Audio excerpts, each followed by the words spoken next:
a pop music phenomenon, a fashion icon, and a celebrated Broadway performer and writer. Who else could we be talking about but the legendary Cyndi Lauper? Keep watching to witness her full transformation. At the start of the 70s, Cyndi Lauper was a young runaway who lent her vocals to 2 cover bands. As the singer recounted to Westward, she mostly performed classic rock songs in the 2 outfits, which inspired some of her vocal style on what would later become her first solo album. By the time she was leading her first proper band, a rockabilly-inspired outfit called Blue Angel, it was clear her star power was too potent to be part of an ensemble. I didn't want to pretend to be girly girl. I wanted to be a strong woman, like I had to be. As the band's manager, Steve Masarski, recalled to Rolling Stone, the reaction to the group's industry showcase was universal. The singer's wonderful, get rid of the band. Per the outlet, after one critically acclaimed but commercially defeated album, Blue Angel were no more, and Lauper was ready to become a star. As recounted in Rolling Stone, Cyndi Lauper was discovered by David Wolff, who was to become her manager and boyfriend, and she was signed to Portrait Records. Her first album, She's So Unusual, made her an instant star, and the quirky 30-year-old with Kool-Aid cherry hair helped to define the sound and style of the 80s. As she told Interview, the album was built around the statement, be creative and be yourself. It's something that can be clearly heard within the feminist statements of songs like She Bop, as well as the spirited Girls Just Wanna Have Fun. Lauper's sudden fame and success didn't settle easily with the star whose original outsider style had suddenly become co-opted by the mainstream. She told Rolling Stone, "People used to throw rocks at me for my clothes. Now they want to know where I buy them." Having won Best New Artist at the 27th Annual Grammy Awards, Lauper was a certified sensation, and everyone wanted a piece of her, but she may have been reluctant to so eagerly share herself. The singer notoriously contributed to the charity track We Are the World, but was called out as being difficult to work with by producer Quincy Jones in an interview with Vulture. I've always been polite to him, though, and I never would say to him that I hate the song. I told my manager that. He shouldn't have told the guy. Cyndi Lauper continued to climb the stratosphere of her career with the release of her second album, True Colors. With lyrics that encouraged outsider pride in a world that seeks to diminish otherness, the album's title track became a bold LGBTQ anthem during the tragedies of the AIDS crisis. Speaking to Rolling Stone, the singer suggested that she repeatedly listened to the demo of the track after losing her friend Gregory Natal to AIDS. Though she wrote the album track Boy Blue specifically for her late pal, she knew True Colors was a song that could connect with people in a unique way, telling Rolling Stone, "It's about being intimate and making someone feel like you're whispering in their ear." Music aside, the mid-80s also saw Lauper attempting her first movie role as a psychic beauty therapist in Vibes. By the end of the 80s, Cyndi Lauper's fire had sadly burned out. Speaking to The Independent, the singer suggested she was artistically restrained by her record company, who insisted she collaborate with others, as they weren't pleased with her own ideas. Her third album, A Night to Remember, made her so miserable she called it A Night to Forget. On top of feeling like she had let the record company down by not living up to expectations, she had also split from her manager and partner David Wolff. Lauper recalled in her memoir, "I thought the sadness would never go away." She also stated that she'd sit in the studio and drink while she was grieving, and even contemplated taking her own life. She was haunted by potential news reports, however, writing, "I never wanted a headline to read, 'Girl who wanted to have fun just didn't.'" Thankfully, the early 90s pulled Lauper back from the brink, and she met actor David Thornton on the set of the drama Off and Running. The two fell in love and were married by the end of 1991. As ever, Cyndi Lauper let her clothes do the talking for the release of her fourth studio album, Hatful of Stars. While her record label may not have still been completely on her side, the critics certainly were, and Lauper was celebrated for serving up a bright burst of musical influences with innovation and power. As Rolling Stone wrote in their review of the album, Hatful of Stars sees the singer delving into difficult subject matter such as racism, abortion, and domestic abuse with subtlety and finesse, stating, "It's heavy-duty, but not heavy-handed." Speaking to the West Australian about the album's title track, the singer explained that the song stems from the transformative power of clothes, specifically a hat she'd found during a lonely period of her life. She said, "Every time I wore that hat, I could close my eyes and see the sky." Commercially, the album may not have been a hit, but that didn't stop Lauper's success. In 1995, she won an Emmy Award for her memorable guest performance as Marianne Lagusso in the NBC sitcom Mad About You.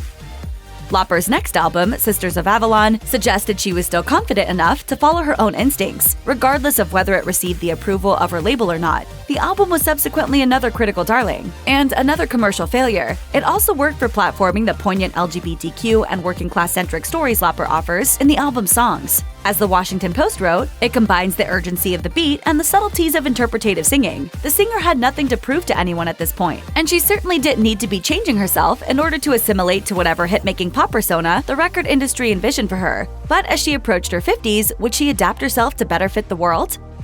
The 2000s weren't exactly renowned for being a time of great style, and thankfully, Cyndi Lauper never fell foul of the fashion of the time. Speaking to People, the star confessed that she gave up some of her more flashy style in a bid to fit in with the other moms at her son's school, saying, "Somebody told me, why don't you just wear jeans and a t-shirt? And so in 2005, I just gave up and started doing that." Her celebrated Broadway debut in the Three-Penny Opera gave Lauper an opportunity to break out of that normie prison, to enjoy ensembles that felt elevated and occasionally even flamboyant without being loud. Professionally, it may have been a time of reflection for the artist. On top of being inducted into the Long Island Music Hall of Fame in 2006 and releasing a greatest hits collection, her sixth album, Bring It to the Brink, was her first in 10 years. As a Slant review proposed, Lauper still has plenty to say and has lost none of her skill in saying it. The singer returned to her dance pop roots to make some big statements about issues she was passionate about.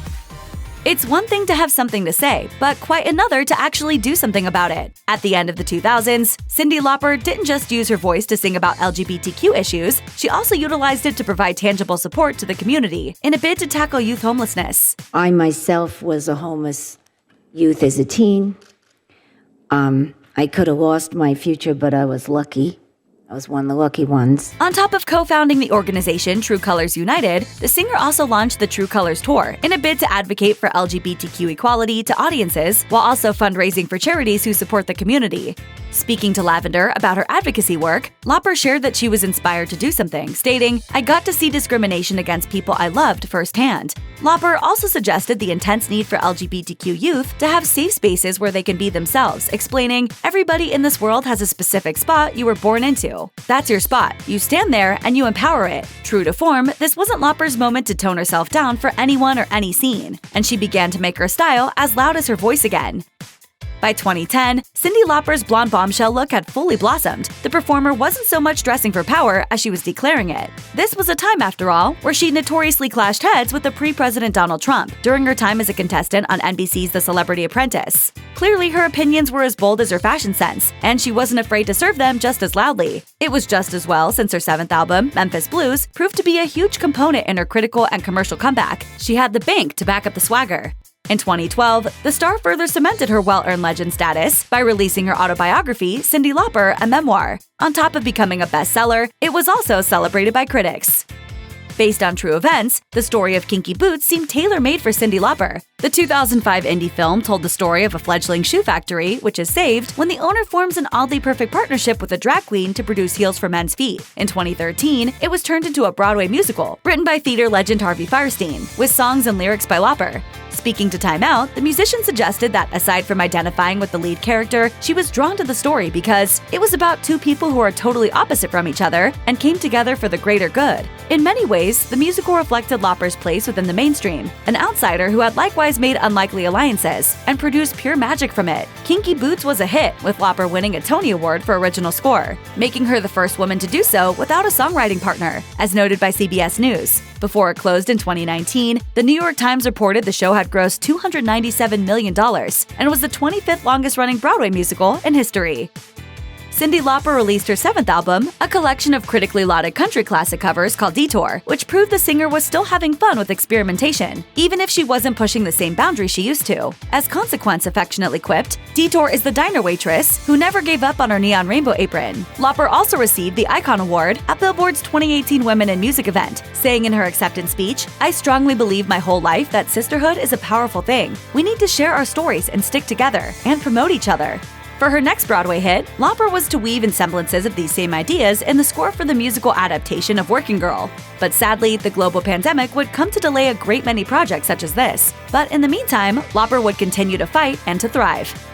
As the world slowly started to come back after grinding to a complete halt in 2020, Cyndi Lauper appeared to be utterly galvanized about her career and the various projects she was working on. The real-world difficulties brought on by the pandemic, however, were something that Lauper jumped into action to help with. As The Hollywood Reporter recounted, the star led a Stonewall Gives Back concert in 2020 to support LGBTQ nightlife workers affected by the pandemic. And as Rolling Stone reported the year prior, she'd put together a benefit concert in support of LGBTQ homeless youth, where she received the first ever High Note Global Prize for her work. This was a woman whose advocacy for the LGBTQ community and championing of outsiders taught her fans never to change who they are for a world that may never understand them. Across her incredible career, and in the smallest but most significant of ways, Lauper arguably went the other way. She changed the world rather than herself.